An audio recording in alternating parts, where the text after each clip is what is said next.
Elementary Theosophy by a student of Catherine Tingley. Chapter 6. Karma. A man's deeds come back to him, that which a man sows, that shall he also reap. Cast thy bread upon the waters and it shall come back after many days, are three sayings which contain a law belonging as sister to reincarnation, known as karma. The punishment aspect of it the Greeks called nemesis, but that is only half of it. It belongs to reincarnation because there is not time in any one life for all the deeds a man does therein to come back to him. They come back to him because they are his. Whenever we do anything at all, purposefully, we do three things, though we ordinarily think of one only. Consider, for example, theft.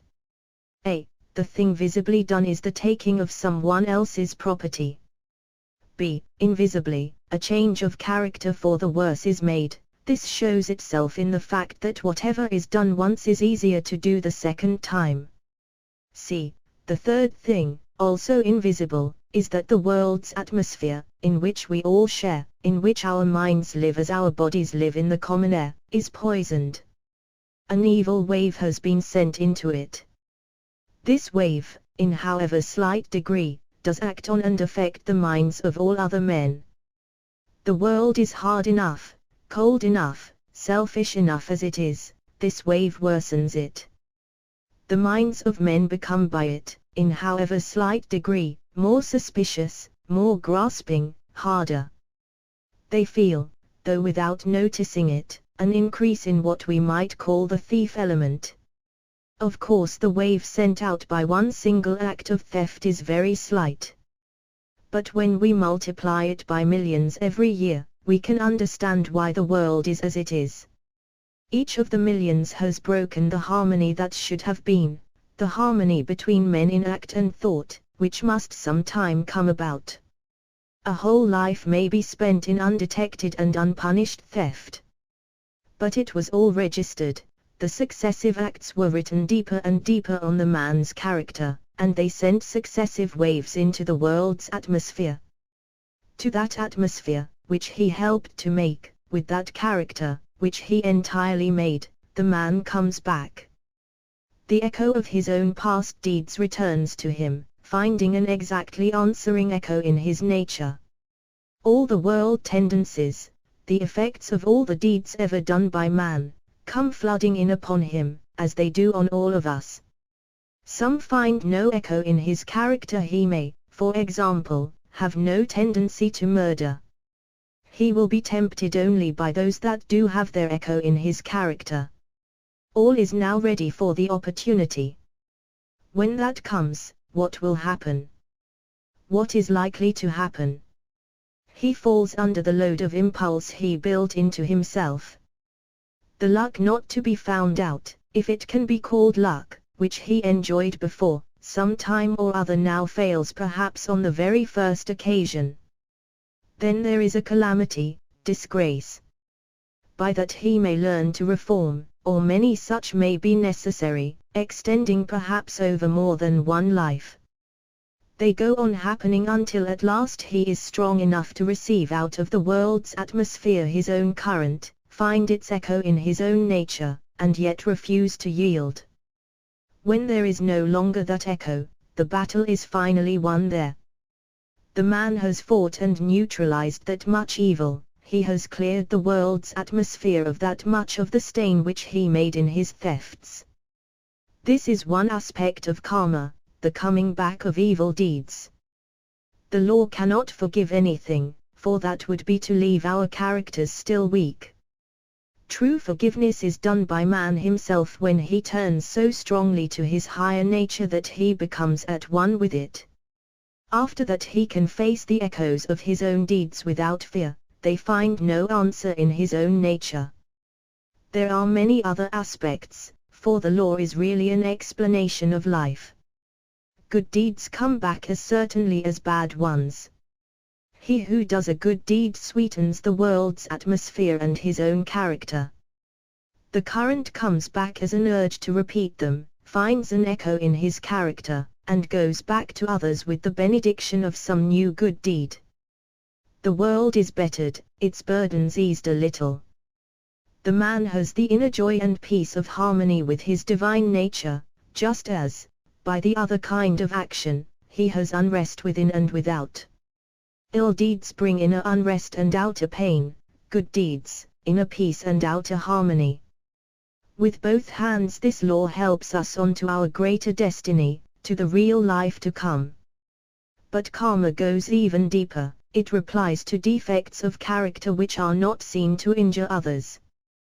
We shall understand if we remember that its aim is to develop, to restore us to our proper and highest nature. It meets our weaknesses with tonics, and tonics are sometimes bitter. Wiser eyes than those of ordinary men are needed to follow its work in individual cases, but the general principles are easy enough for a child to grasp. Some men meet seemingly unmerited disgrace. Where is the justice of it? Others close their lives in the prolonged pain of some slow malady. Where here is justice?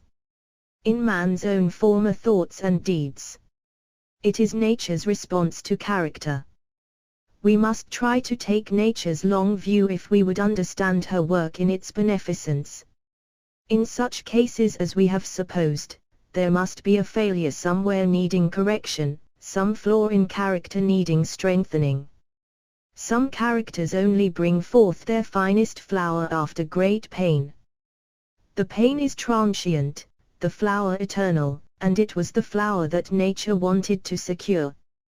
Perhaps there was a latent love of others' good opinion, which, uncured, remained a weakness and might have led on to all kinds of evil, hypocrisy, ambition, vanity.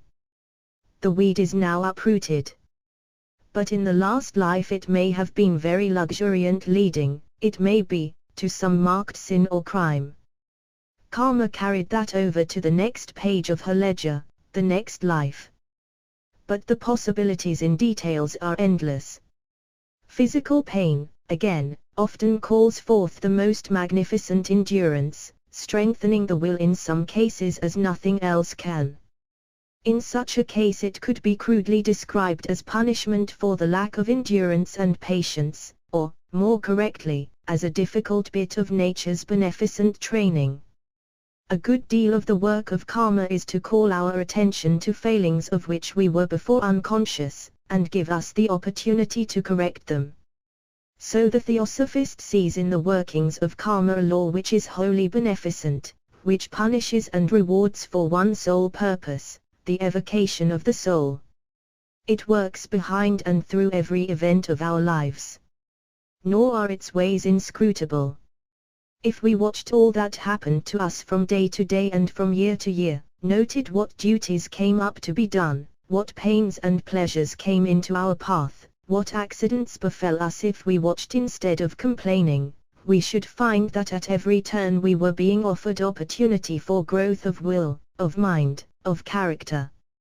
If outer life is monotonous, there is the opportunity to light up the outer life with the radiance of the inner life, with the companionship of the divine.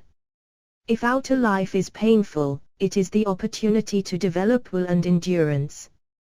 And if we stop the fierce wish to escape pain and procure pleasure, putting that much force into compassionate deed and thought, we should find our minds grow steadily clearer in comprehension of this law and its purpose.